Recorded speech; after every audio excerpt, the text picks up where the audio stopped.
Bihira ang mga pasyenteng may cancer na namamatay dahil mismo sa cancer.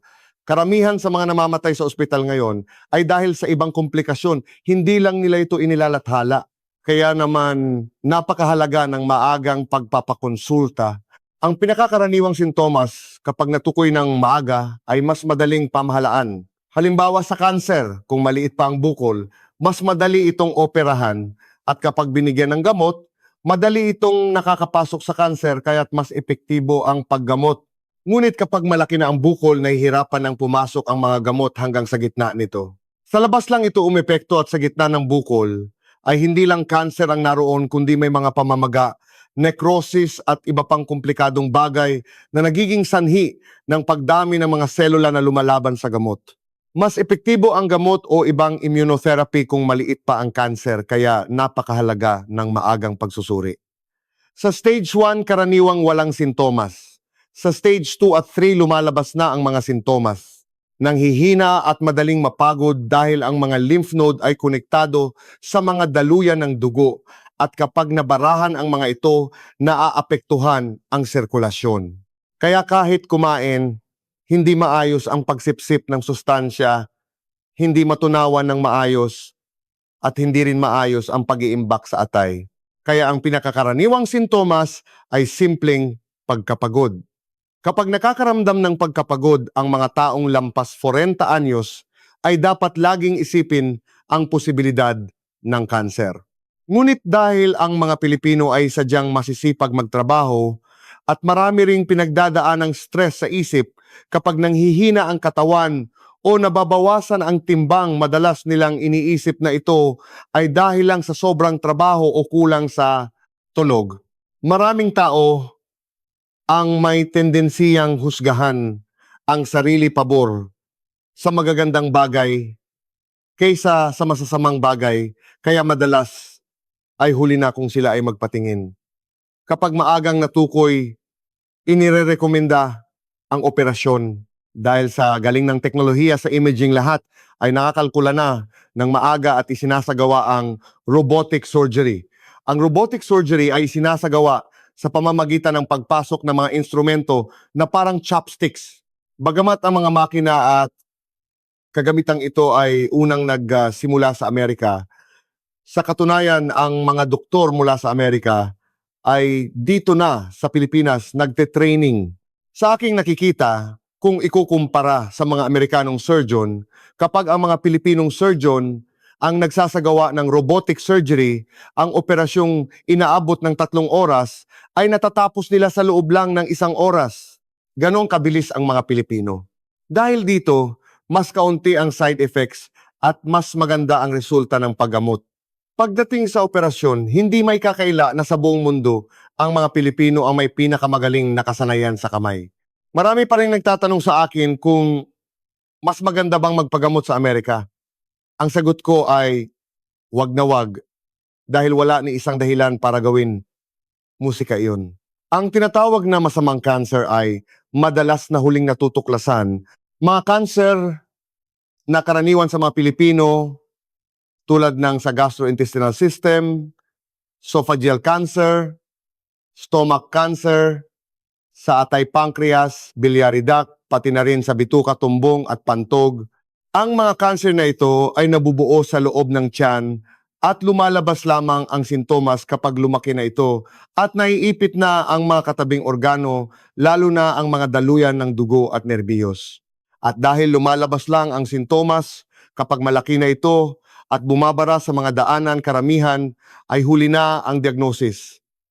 At sa panahong may sintomas na ang pagkakataong maoperahan ay nasa 10% na lang na napakaliit. Kaya karamihan, kahit gustuhin man, ay hindi na maaaring operahan dahil huli na. Kung ooperahan ka agad sa mga masasamang cancer na iyon, may mga selulang hindi nakikita sa paligid na madaling kumalat sa panahon ng operasyon. Kaya naman karamihan ay sumasailalim muna sa chemotherapy sa loob ng 3 hanggang 6 na buwan bago operahan. May iba't ibang uri ng cancer. Mayroon tayong humigit kumulang 25 na organo at sa bawat organo ay mayroong halos 20 uri ng cancer, kaya mayroong humigit kumulang 500 uri ng cancer. Nung araw, sapat na ang biopsy para sabihin ito ay isang adenoma o iba pa. Ngayon hindi na ganoon. Masinsinan ng sinusuri ang mga genes sa loob nito para malaman kung ito ba ay talagang masama o mabuting cancer. Dahil sa pagbabago sa genes, umuunlad ang cancer. Ang masamang cancer, kapag inoperahan agad, ay lalo pang lumalala. Ang operasyon ay isang malaking stimulus. Parang kapag may sugat ka sa kamay, kapag kinamot mo ng kinamot, lalo itong lumalala. Kung may allergy ka at kinamot mo, lalo itong sasama. Kailangan mo itong hayaan lang. At saka ang operasyon ay para lang sa mga bagay na nakikita. Ngunit ang mga selula ng kanser ay hindi nakikita ng mata. Nakikita mo lang ang bukol kapag ito ay naging isang masa na. Sa isang bukol, may sukat na 1 centimetro, mayroong hindi bababa sa 100 bilyong selula ng kanser. At ang mga selulang iyon ay hindi nananatili sa isang lugar. Gumagalaw ang mga organismong ito. Dumadaloy sila sa mga kalapit na lymph node at ang mga lymph node ay konektado sa mga daluyan ng dugo. Kaya paikot-ikot sila sa ating katawan. Ngunit kapag sila ay dumarami, ginagawa nila ito sa kanilang bahay. Ang suso ay sa suso, ang baga ay sa baga. Iyon ang kanilang mga tahanan. Nung una akala nila, kapag tinanggal mo ang bukol, mawawala na lahat.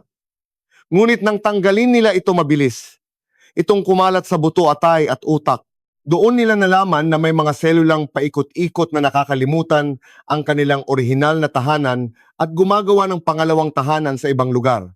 Sa maraming sikat na tao, ang ospital na iyon ay naging tanyag dahil sa paggamot gamit ang gamot.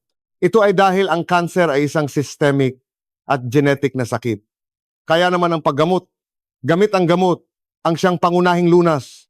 Ngayon, pagkatapos ng genetic testing, kung matuklasang ito ay isang masamang cancer, hindi agad operasyon ang ginagawa, kundi chemotherapy o immunotherapy, mga gamot na nagsisilbing systemic na paggamot. Ginagawa ito para pahinain o patayin ang mga selulang paikot-ikot at pagkatapos ay tatanggalin na lamang ang natitirang bukol. Iyan ang paraan ng paggamot ngayon. Ang tinatawag na mabuting cancer ay ang mga nauugnay sa hormone system, thyroid, prostate, suso, pati na rin ang matris at obaryo. Ang mga cancer na konektado sa hormone ay hindi gaanong agresibo. Karamihan ay banayad at mabagal lumaki. Ang dapat malaman ng lahat ng pasyente ng cancer at kanilang pamilya ay magkakaiba ang side effects sa bawat tao. Ang iba ay malubha, ang iba ay banayad, at mayroon namang walang nararanasang side effects. At kung sino ang hindi magkakaroon ng side effects, walang sino mang makapagsasabi hanggat hindi ito nasusubukan. Karaniwan ng stage 1 ay ang maagang yugto. Kapag sinabing stage 4, karaniwan ay kumalat na sa buto. Iyon ang tinatawag na terminal stage. Ngunit ngayon, wala na itong gaanong kahulugan. Yan ay lumang konsepto na. Dahil ang cancer ay may mga selulang hindi nakikita na paikot-ikot at ang pag-uuri noon sa stage 1, 2, 3 at 4 ay batay lamang sa mga nakikita. Ang chemotherapy ay pareho lang mapa-stage 1 man o stage 4. Pinapatay nito ang lahat ng selula sa katawan kahit ang mga hindi nakikita. Kaya kahit masabihan kang nasa terminal stage, walang dahilan para mawalan ng pag-asa. Ang paggamot ay pareho lang para sa maaga o huling yugto. Bihira ang mga pasyenteng may cancer na namamatay dahil mismo sa cancer. Karamihan ay dahil sa pamamaga tulad ng pneumonia. Bakit? Dahil kapag sumasailalim sa chemotherapy, nasisira ang gastrointestinal tract. Ang pinaka marupok na bahagi ng ating katawan ay ang lining ng tiyan at bituka. Kapag pumasok ang matapang na gamot, nasisira ang lahat ng selula dito. At kapag nasira ang mga selula sa lining, hindi nito maabsorb ng maayos ang sustansya. At dahil madalas din silang lagnatin, madalas silang gumamit ng antibiotics, ngunit hindi lang sa mga pasyente sa Pilipinas, isa rin sa mga problema ang sobrang paggamit ng antibiotics. Nagbibigay ng gamot na nagdudulot ng sakit. Ang sipon ay kadalasang sanhi ng virus. Walang silbi ang pag-inom ng antibiotics para dito. Ngunit kapag may sipon at pumunta sa ospital o doktor sa Pilipinas, sa pagkakaalam ko karamihan ay binibigyan ng antibiotics. Siyempre, pinapatay ng antibiotic ang mikrobyo, ngunit ang mahalaga ay mayroon tayong 100 hanggang 200 trilyong mikrobyo sa ating bituka. Ang mga selula sa ating katawan ay hindi aabot sa ganoong karami. 10 hanggang 20 beses na mas marami ang mikrobyo sa ating bituka. Ang kalahati nito ay mabubuting bakterya tulad ng lactobacillus at may iba't ibang uri naman ng masasamang bakterya. Nagbabalanse sila sa isa't isa. Ngunit kapag gumamit ng antibiotics o kapag labis ang stress, maraming asido ang nagagawa ng tiyan. Ito ay bumababa at pinapatay ang mabubuting bakterya. Dahil nawawala ang balanse sa pagitan ng mabuti at masamang bakterya, ang masasamang bakterya na dapat ay nasa bituka lang ay nakakalabas at pumupunta sa baga na nagiging sanhi ng pneumonia. At habang lumalabas sila, nagbabago ang kanilang anyo dahil iba ang kapaligiran sa bituka kumpara sa baga. Sa English, ito ay tinatawag na superbug. Patuloy silang nagbabago habang lumalabas at patuloy na nagbabago kahit nasa loob na ng baga. Sa kasalukuyan, karamihan sa mga namamatay sa ospital kahit hindi dahil sa kanser ay iyon ang sanhi. Hindi lang nila ito inilalathala. Kailangang alagaan ang bituka. Kung masama ang iyong bituka, hindi ka makakapag-isip ng magagandang bagay. Kung negatibo ang iyong pag-iisip, hindi gagana ng maayos ang iyong bituka. Ang bituka at utak ay direktang magkakonekta sa pamamagitan ng mga nerbiyos. Ang pinakamahalagang substance na kailangan ng utak ay serotonin. Ito ang pinakamahalaga sa pagkonekta ng mga selula at ito ay ginagawa sa bituka. At ang mas mahalaga, kapag sumasailalim sa chemotherapy, nasisira ang mga selula ng utak. Kaya karamihan sa mga pasyente ay nagbabago, ang pag-uugali nagiging parang bata. Kahit ang malusog na tao pagdating ng 80, nagiging parang bata. Pagdating ng 80, bumababa ng 30% ang memorya. Hindi lang memorya ng isang 20 anyos ang bumababa. Pandinig lahat ay humihina. Lahat ng hormones na inilalabas ng katawan ay bumababa. Ang mga kalamnan ay nanghihina. Ang utak ay nabubuo mula sa ibaba pataas. Pagsapit ng 20s, doon pa lang nade-develop ang frontal lobe. Ang frontal lobe ang gumagawa ng mga rasyonal na desisyon. Ang pagkakaiba ng tao sa ibang hayop ay ang frontal lobe. Lahat ng iba pa ay pareho. Ngunit pagsapit ng 60s, nagsisimula ng humina ang frontal lobe. At kapag nasira ang frontal lobe, hindi na makagawa ng rasyonal na desisyon. Nagiging emosyonal, magagalitin at matigas ang ulo, ayaw makinig. Nagiging parang bata, gusto laging nasusunod. Dahil nasisira ang mga selula ng utak, nahihirapan ang mga asawa o anak na hindi ito nauunawaan. Dahil nagiging parang bata, hindi nila maintindihan kung bakit biglang nagkaganoon ang tao. Kahit anong payo na kumain at uminom ng maayos, habang lalo mong sinasabi, lalo silang hindi nakikinig. Kapag sinabi mong kumain, lalo silang hindi kakain. Kapag sinabi mong uminom, lalo silang hindi iinom. Kaya kailangang unawain ang psikolohiyang iyon at wag na lang magsalita. Hayaan na lang maglagay ng pagkain at inumin. Kapag iniwan mo sila na mismo ang kakain at iinom, ang utak at kalamnan habang mas ginagamit, mas lumulusog. Ang ibang organo habang mas ginagamit, mas nasisira. Ang baga, puso, tiyan at ay bituka habang ginagamit, mas nasisira. Kung dahil lang sa pagtanda ay hindi ka nakikilos at hihiga na lang, mas mabilis mamamatay ang taong iyon. Ang mga ganoong tao ay dapat mas mag-ehersisyo, mas gamitin ang isip, dapat mas magbasa ng libro, mas makinig sa musika. Iyan ang pangunahing katotohanan ng kalusugan.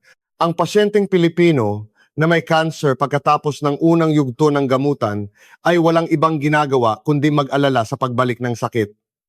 Nag-aalala na sila agad na babalik ito.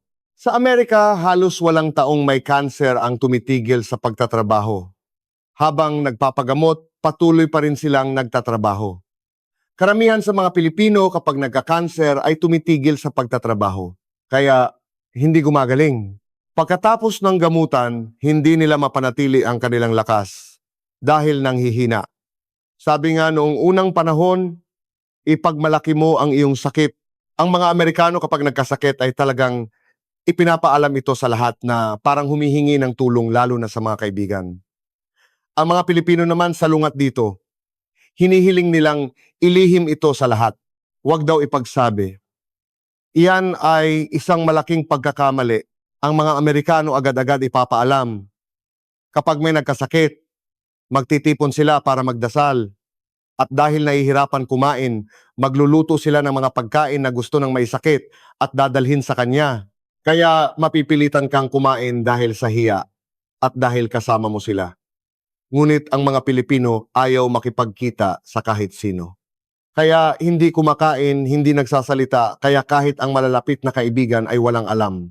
At dahil hindi humihingi ng tulong, pagkatapos kapag masyado ng matanda o mayroon ng ibang sakit tulad ng sakit sa puso at nahihirapan na kung sasailalim pa sa matapang na chemotherapy, mas malaki ang magiging pasanin. Sa halip mas mainam na irekomenda ang immunotherapy na mas kaunti ang side effects o supportive care. At higit sa lahat, kailangang ipaunawa sa pamilya na bagamat hindi na maaaring tuluyang gumaling sa cancer, kung lalabanan ito maaari pa ring mamuhay ng normal. Kailangang itanim sa kanila ang ganoong desisyon sa isipan ang positibong pag-iisip. Ang paggamot sa cancer ay hindi lamang tungkol sa gamot, operasyon o radiation. Maaring kayang gamutin ng mga doktor ang pisikal na katawan ngunit hindi nila kayang pakialaman ang isipan at kaluluwa ng isang tao. Ngunit ang pamilyang malapit sa kanila, sila ang pinakanakakaalam ng kanilang nararamdaman maging ng kanilang kaluluwa. Kaya kailangan ang kanilang tulong